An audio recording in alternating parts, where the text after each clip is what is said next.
I love it when they just throw everything at you. Throw the kitchen sink at me when you're doing these events. Definitely. I mean, this And pulls from everything. This pull. I mean, for modern readers, they may not know who the Blackhawks are, yeah, which you did yeah, just get a really sweet yeah. old I got a really Blackhawks comic. yeah. It's over there on my stack. It's too far away to grab, but yeah, it's really awesome. But if Number people, 86.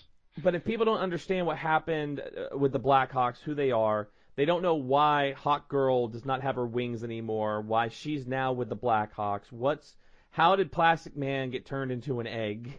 You know, what's the deal with the Plastic Man egg? Well, he was in the egg in Dark Knight too. Like in DK2, they had him bound up in an egg, like in Arkham or something. Yeah. And he's been in that egg for a long fucking time. Yeah, I mean, if people don't know who Mr. Terrific is, or maybe what who the Immortal Men are, who the immortal characters of the DC universe are, and why they're so important, why is Doctor Fate so important? And why is Plastic Man so fucking powerful that everybody's scared to death of him? He terrifies even Batman. They've got him locked up in an egg for a reason. Yeah, I mean, and some modern readers, they may not know who Starro is, but Starro's all the way back to Justice League of America #1. Yeah, exactly. I've got that cover on my bedroom wall. Yeah, it's a huge deal, you know. But then at the very end, so let's put Sandman tells Bruce and Superman that the Forge, if the Forge has not gone dark, there's still hope. There is still hope. So they get sent to the planet of the Forge, and it's black. It is dead. It's a dead world, but it's not uninhabited. There is a blacksmith, even though they stated the blacksmith had died. His dragon killed him eons ago. There is a new blacksmith. Do you want to reveal who the blacksmith is? Yeah, well, they go there saying it'll be kind of revealed just right away, but I mean, they go there thinking this is where Carter Hall is. This is where Carter Hall came to, and this is where we're supposed to go. And they get there, and lo and behold, the standing before them is like a massive 500-foot Hawkman. And there he goes, I am Carter Hall. And it's just, it's crazy. He says, I am Carter Hall, Dragon of Barbados, Keeper of the Dark Forge, and there are only endings here. It just gets more hopeless every month. And it's definitely Snyder pulling on, like, I guess his horror writing ability. He's basically writing a Justice League horror story right now, and it just gets more and more hopeless the further we get along, and like everything, it just seems like everything that the League and this little alliance can come up with, they're like, okay, we got to get the end mill, we got this plan, and then like every time you turn around, it's like the Batman who laughs or some agent at Barbados that's like, yeah, we knew you were going to do that, and here's what we're going to do to you now. Bam! It's so cat and mouse, the whole thing. It's so connected, and it's so, I mean, this is what I really love, is that, and this is something I think most comic book companies they're finally realizing. Okay, you can create 50 books with brand new with all these new characters, trying to, reach to a new audience, but at the end of the day, you're coming back to your core characters. You're coming back to those characters that you cast off for a while, and they are the most important pieces to your universe's puzzle. So, what I'm saying is, like Hawkman. You had Savage Hawkman in the New 52, but it didn't run that long. It lasted like 18 issues or something. I don't even know if it went that far. And you loved that book. You enjoyed that book. I did. Well, I liked it. I liked it when Liefeld took over. It got really good, and then he dropped off of it like 4 issues in or something. Yeah. So you're so Hawkman is very, very intricate. He's very important to this whole Metal story arc. I've always liked Hawkman, man. Like Yeah, going way back. Anytime I find an old issue of Hawkman somewhere, I snatch it up. I love old Hawkman books. yeah. Plastic Man. When was the last time we had full Plastic Man in a comic book? It's been a long time since we had full blown Plastic Man. I haven't seen him out of the egg since before DK2. Yeah. So he's important. The last Mr. Terrific. The last thing I really read with Mr. Terrific in it was the Future Zen story art. Future Zen story that was like the alternate future that they ran a few years ago. It was another one of the like 52-week Oh, okay. series, and he was big important in that. But they're bringing, Hot Girl's playing a big part. They're bringing back stuff about the Anti-Monitor. Now, yeah, they had the Anti-Monitor war at the end of Justice League in the New 52, but the way they're doing it here is huge. Vandal Savage playing a huge role in some aspects.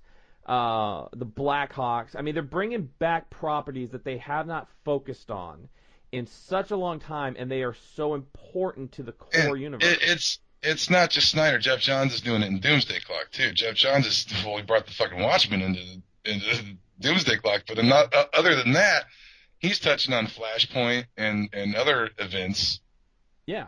other major events that have happened way back, and bringing back characters that haven't been in stuff for a while. Well, the two And biggest. like Booster Gold is tying into Superman. Like the whole like it seems DC wide they're bringing back some of these characters. Well, the fact that Metal has strong ties to Crisis on Infinite Earths, which Yeah. arguably the first huge DC story event of all time, and then Doomsday Clock with Flashpoint, the other huge event. You had all those crises in between, but the world-changing ones have to be Crisis and Flashpoint.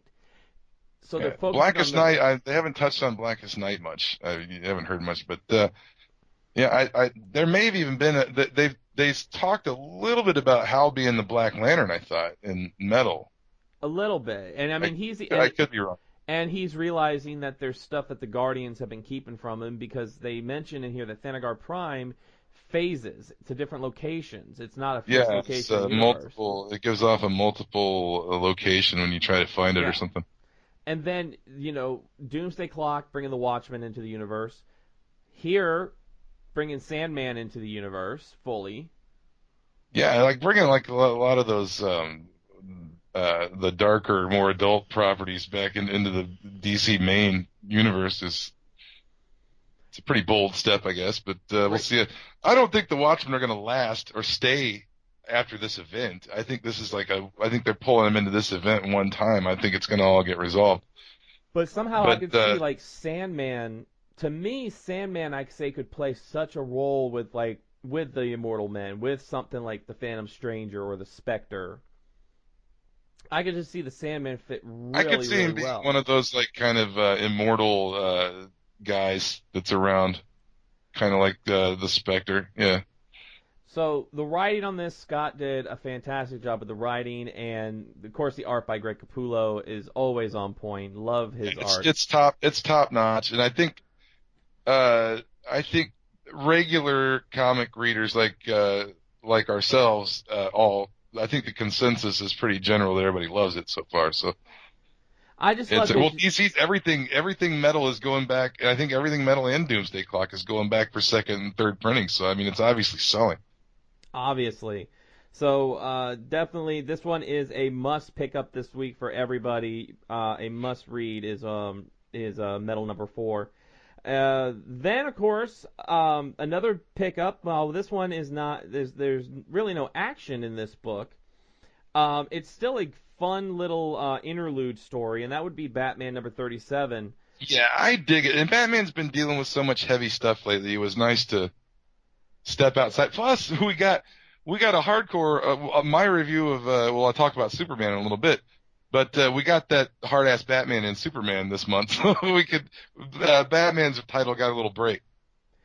So this one, it's titled Double Date, and it's just that. It is Catwoman and Batman going on a double date with Superman and Lois Lane, which kind of ties into the last issue, because Superman still doesn't fully understand why Batman is going to marry a villain, a criminal. So they go on this date. They're going to go to the Gotham Fair, but it's superhero night, and they have to be in costume in order to get into the fair. It's okay. It's pretty ridiculous, but it's funny and it's worth the read. It is. It gets pretty ridiculous, but I love Tom King because as ridiculous as the sound, I swear to God it works. It's really funny. Well, I think it's hilarious that Lois says we have costumes, but what we'll do is you won't wear your own costumes. We will switch. So Superman dresses up as Batman, Batman dresses up as Superman. Yeah, Lois, and we find out that they're both really gross and they don't wash their suits. no, they don't wash their suits. And I love you had sent it to me in Messenger where Superman's like the S stands for hope. The bat stands for a bat. You know? And the fact, I love the purse snatching scene too when the guy dresses the Question steals the purse and runs, yes. and then and Catwoman and Lois Lane just laugh because over at the batting cage, Clark and Batman have already spotted the guy and are watching him, and the Superman just whips a baseball at him and takes him out. Batman gives him like the coordinates, like eyeballing the coordinates of where he's going to be at in like a second. And he just tells Clark to throw it, and that the whole time. Like, Lois and Catwoman are bonding. They're bonding this whole time. They're drinking out of a flask together. They're talking. They're realizing that their men are gross. Meanwhile, Batman and Superman are arguing that Batman could hit a pitch off of Superman. And Superman's like, no, you could not hit a pitch off of me. At a certain point, at the speed, the ball will fall apart. Oh man, that part's great. I like that he's like, this machine's too slow, and Batman's like, I could look at it, we could fix it, and he's like, well, you know, Bruce, you could, I could pitch to you, or unless you're scared. Oh man, they're just one up at each other the whole time, and it's really funny. I love at the end, though, that Lois and Catwoman have bonded, and Lois is like, you're having a full wedding, because I'm coming. And Catwoman's like, do I really have to have a wedding? And Lois is like, yes, you do, because I want to be there. So it's just so hilarious that Lois, a hard-nosed journalist, has bonded very heavily with Catwoman, who's a thief, a criminal, but And a killer at some time. yeah, and a at certain killer. point. But that they've bonded, you know, and I think this really is good for Catwoman. This shows that Catwoman can be, you know, she can meld into that world pretty well. Well, I think she's always she's just a. She's like Batman in the sense that she's kind of sociopathic. She could be what people expect her to be at any time she wants to be. Yeah. I also love the tunnel of love it's a good scene. issue. I love the tunnel of love scene because Clark and Lois are in the tunnel of love and they're like, that was so nice. Then Bruce and Catwoman come out of the tunnel of love and they're like, Catwoman's on his lap and they're like making out in the tunnel of love. I thought it was funny at the beginning. One of the things that made me laugh right from the first couple of panels was when they show up at the fair, and Bruce Wayne is wearing his all black, like slick, like Armani suit to the fair, and right behind him is Clark in his dorky sweater vest and glasses. Just looks like the biggest rube ever from Kansas. I also love the little nod to the Wonder Twins because the guy running the yeah. at the front of the fair is he's dressed as Jan Jace from the Wonder Twins, and if you look in the background in that whole panel, it's so funny. Zan and Jaina. Yeah, well, and then behind him, Jaina, the girl dressed as Jaina, is making it out with a guy dressed as Plastic Man, and then in the lower corner is Batmite. Now the question is, and it's nowhere in the book, but my question to Tom King is that really Batmite, or is that someone dressed as Batmite? Because Batmite, that could just really be Batmite. Is the general public aware of Batmite? Because I wouldn't think that somebody would be dressed as Batmite, because I don't think they're all aware of him. Exactly, and this doesn't, in that picture, it doesn't look like somebody in a costume. It literally looks like the way he's drawn, the way the eyes are. It's Batmite. Hey, so C2E2, we're gonna corner you, King. Yeah. And we're going to ask you the vital question: did Batmite appear in Batman? What is it, 37? Is that the number? Yeah. Now here's another interesting. I'm looking through here right now. So in different panels, you have these different heroes. There's one that actually looks like on page number 6. If you look behind Catwoman, you have the Red Tornado, or that's Mr. Miracle. But next to him looks like someone who looks almost like he's dressed as Ozymandias. So that's interesting. That's, yeah, I didn't. I was trying to get these read and digested before we had to do reviews, so I didn't take a whole lot of time. I'm going to look at those when I get